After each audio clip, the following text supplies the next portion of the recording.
That's easy. That was the collapse of my dream television production company. I'd moved to UK and had really huge success there as a television producer, and the pinnacle of that is to start your own production company.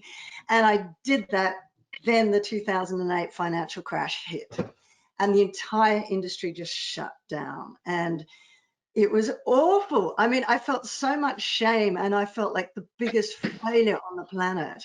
And we ended up, my husband is an architect, and he ended up you know, I was faced with having to literally dissolve my company. I had some debt as well.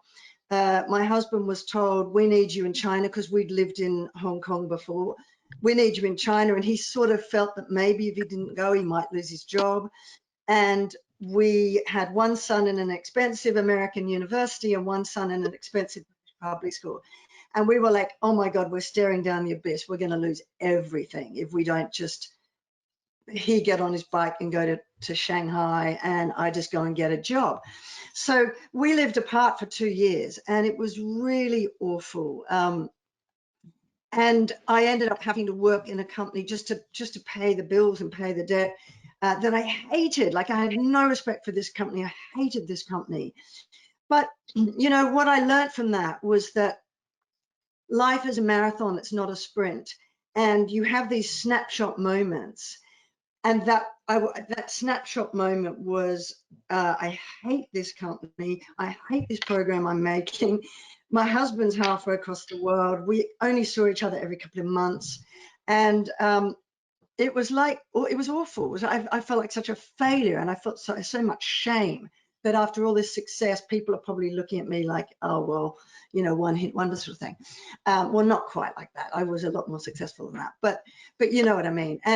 And it was terrible. But then, you know, I just let go. Again, it's about, you can't control it. I couldn't control it. All I had to do was let go. And just, I always find that the way out of overwhelm is just to take action. So it's just like, you know, put one foot in front of the other. What can I do? Just like Michael described so brilliantly. What can I do? Who can I network with? Whatever. And I ended up bumping into a guy on the street. And he was a producer I loved and respected. And, you know, when you let go, I swear to God, the universe shows you the way. You just got to trust and stop getting in your own way. Because once I let go, bam, John, how are you? I haven't seen you for about a year. End up getting a job at his company, which was, had I not run my own production company, was my dream job. You know, for 2 years, I ran a massively hit show for an American broadcaster. It was a drama documentary show called I Shouldn't Be Alive. You know, these stories of people who go up a mountain, they don't tell anyone they're there, and then there's an avalanche and they break every bone in their body and they've got to crawl their way out, that sort of thing. And so I was making that show and I loved it. So what happened was my husband was like, well, you can't come give up your job and come to China because, you know, you've got so much success. I said, well, you can't come back to England. You might lose your job. And I don't want an emasculated guy coming back. And so we just went into this denial and we just stayed apart. And so I hope I'm not going on too long. Just cut me if I am. No, Vivian, please keep going. And then this company that I made I Shouldn't Be Alive for, they also made the film 127 Hours, which is about Aaron Ralston, who got stuck under the boulder. Talk about resilience, my God. Got stuck under the boulder with his arm and had to cut his arm off to survive. And we had a screening, a company screening. We weren't told that Aaron was going to come.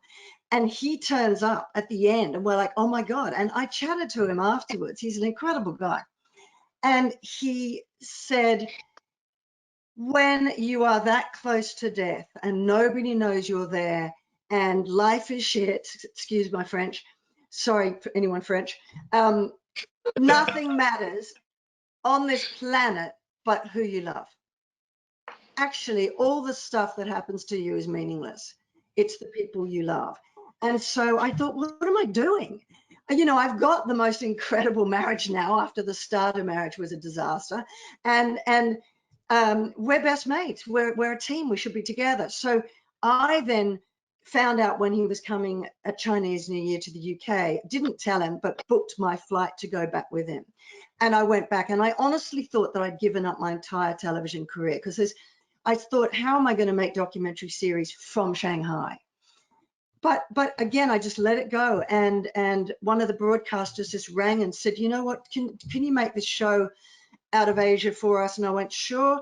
And I made it work globally. And it became this massive hit show. So what I learned from that, apart from the fact that life's a marathon, not a sprint, you know, you don't know these moments that you think are the worst moments of your entire life.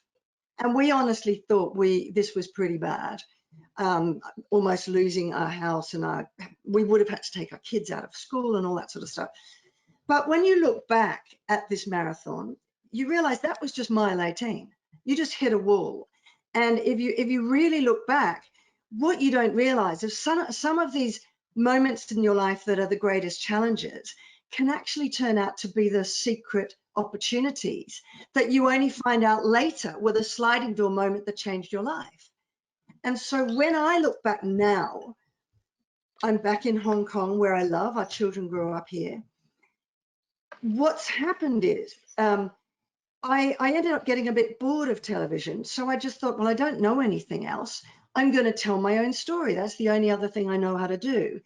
And I ended up reinventing myself, creating a whole business online, coaching women who, as I said, are strong and powerful, have everything in life, but just keep repeating these toxic relationships. And just as I got this online business running, COVID hit.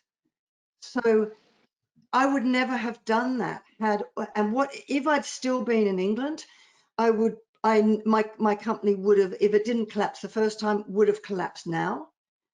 I probably would have got COVID, and I've got a suppressed immune system. So I'm actually in the safest place in the world right now, living on a boat in Hong Kong.